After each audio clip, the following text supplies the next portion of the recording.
When Strabon of Amasya said imaginable things can never be destroyed, he was right, because the first owners of these lands were imaginative and wove their dreams of the future here.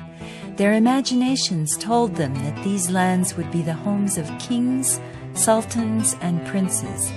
They were right, for the king of Amassites, Amas Khan, ruled these lands.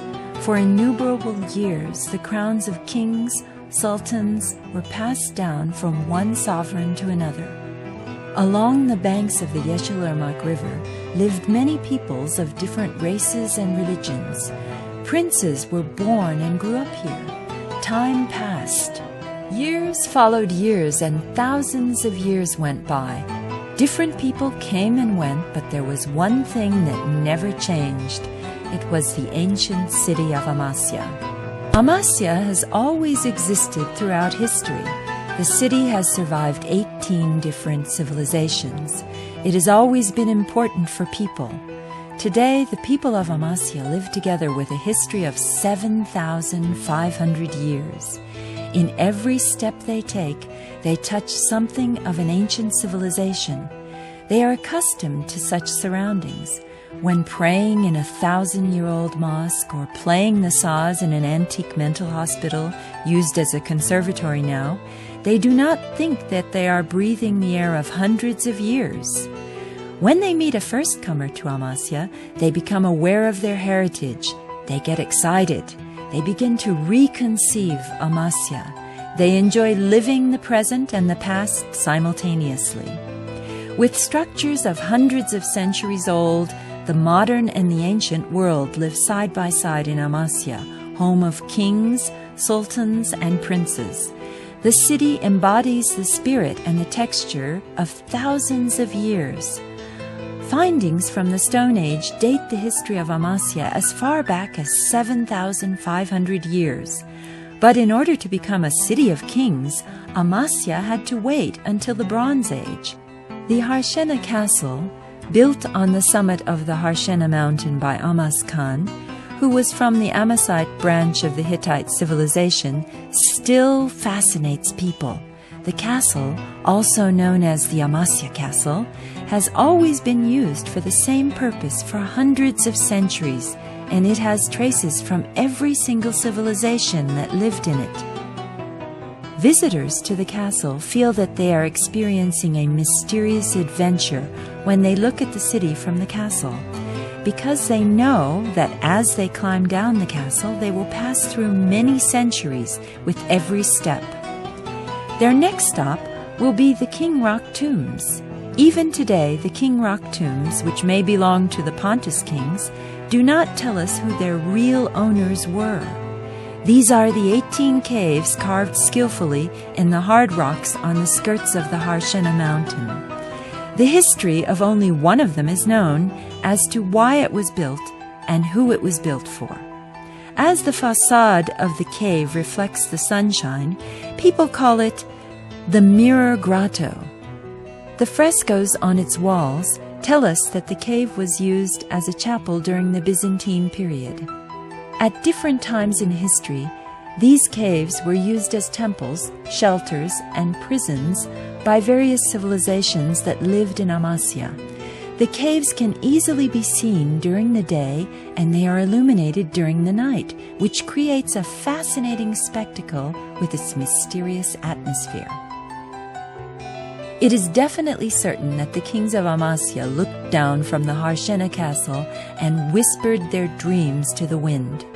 They leaned their backs on the mountains. They imprinted their tracks of hundreds of centuries in every grain of soil we step on today. In this city, known to have been founded by Amas Khan of the Amassites, sovereignty was delivered from King Midas, the famous king of Phrygia, to Cimmerian warriors. Then came the Medes, the long-lasting Persian and Pontus kingdoms, successively. After the rule of the Roman Empire, which lasted for 400 years, came the princes of Iran and the Abbasides. In Amasya, the Roman Emperor Diogenes heard the most disastrous news that an emperor could ever hear. He came to Amasya as an emperor, but it was here that he was told he had been dethroned. Thus, Amasya witnessed the dethronement of a mighty emperor. And in 1075, when the Seljuks came, Amasya witnessed the defeat of the Byzantine Empire and accepted the sovereignty of a new civilization it had never encountered before. In 1101, the visitors of the Merziphone plain were the Crusaders, and the ruler who met them was the Seljuk Sultan Kılıç Arslan. During the reign of Ghazi Ismail Khan, Amasya experienced the pleasure of being the capital. Under the İlhanlı rule, Amasya added to its cultural heritage the unique mental hospital, Bimarhane. This was a center for applied medicine where the patients were treated with music. It is the only architectural work of the İlhanlı that had remained intact until today. And in 1386, the city became a province of the Ottoman Empire that lasted for hundreds of years. After this date, Amasya was going to become a city of princes, a city that raised sultans. During the Ottoman era, the first governor of the city was the Crown Prince Bayezid, the future sultan. After Yıldırım Bayezid, Prince Çelebi Mehmet, Crown Prince Murat II, Crown Prince Sultan Mehmet the Conqueror of Istanbul, Crown Prince Bayezid II, and Prince Ahmet Çelebi served as governors of Amasya. In 1470, another future sultan was born in the Amasya Palace, Yavuz Sultan Selim Khan. After Prince Murat, Prince Bayezid and Murat III became governors of the city. Amasya continued to be the city of princes for many years.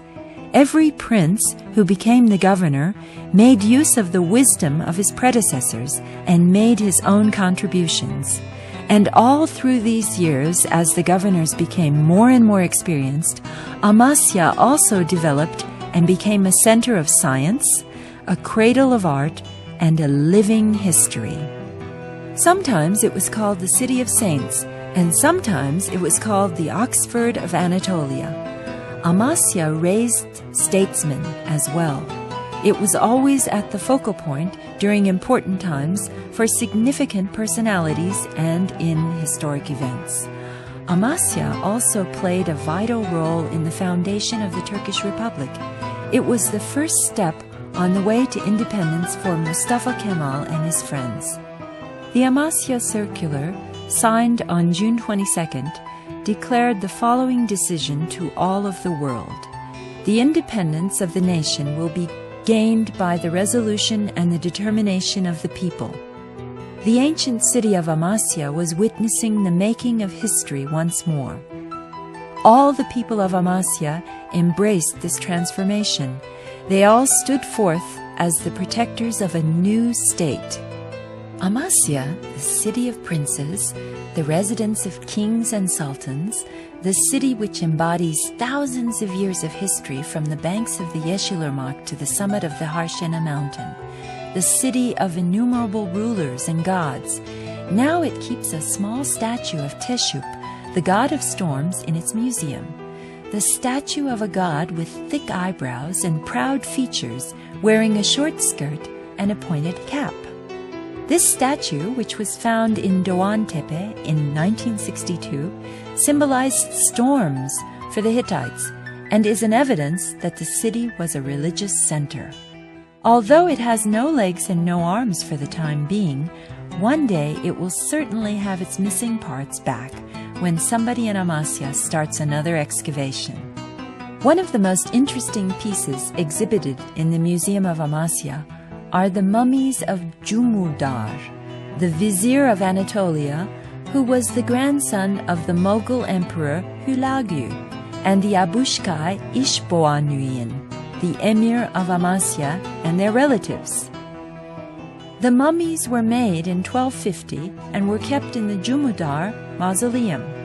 These mummies are of great importance because they reveal the mummifying techniques of the Mughals, and they are the only existing samples of their kind in the world today. The bodies of the prince and his relatives were mummified without removing the internal organs and have remained intact until today. The only thing which wore out the mummies was when in 1944 the Yeşilırmak overflowed its banks and wetted the mummies. This city is history itself. There is a history in its winds, lands, and people. When you see the mosque with the spiral minaret, you go back to the age of Gıyasettin Keyhüsrev II, the Selçuk Sultan, but the prayer you hear from its minaret has never changed. The Sultan Bayezid complex on the shores of the Yeşilırmak River covers an extensive area. It consists of a mosque, a school of theology, a charity house, and a printing house, and it is also a peaceful place for people to walk around. The low bridge joins the opposite banks of the Yeşilırmak, and it is the only bridge left from the Roman era. This bridge has defied the overflowings of the river for hundreds of years. Amasya is full of so many riches that it is impossible to tell all about them. But the mansions on the shore must definitely be seen. The most beautiful house among them is the Haziranlar Mansion. Nowadays, it is used as a museum.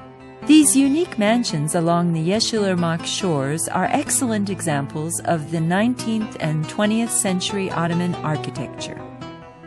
These mansions are being restored now, and they bring us the memories of the past. The mansions on the shore are like a string of pearls, but they were waiting for the restoration to be finished so as to carry the past into the future. In this city, sultans and princes were born and educated. They grew up, gained wisdom, ruled, and died here. It became the home of Strabon, the first geographer of the world. Amasya was mentioned in the books of the great explorers Evliya Çelebi and Ibn Battuta. In 1838, Helmut von Moltke wrote in his diary, "As soon as we reached the top of a hill, I saw the most beautiful view I had ever seen, the ancient city of Amasya." Amasya was old, very old. It sheltered wisdom, culture, wars, peace, different peoples, gods, memories, and dreams. It still embraces all of these. It still watches the Yeşilırmak in dignity. Every day it opens a new page in history. With every excavation carried out, it adds something new to the cultural and traditional heritage of Amasya. It still lives in mansions, goes to the mosques of centuries old for prayer, relaxes in the promenades of the old kings and sultans. It inhales the smell of the oldest fruit in the world while walking in the apple orchards. Its fame spreads beyond borders, just as the smell of its famous apple. It makes its farmers happy and presents people who stop to taste its riches, pleasure, and fulfillment. And the ancient Amasya is now getting ready to set out on a journey towards the future. It is opening its doors to visitors.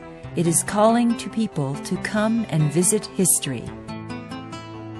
It invites its visitors to a journey, an adventure throughout the history of thousands of years as they climb from the skirts of a mountain to its summit. In this mysterious journey, it offers spiritual repose and relaxation, hospitality, and the pleasure of sharing the heritage of thousands of years.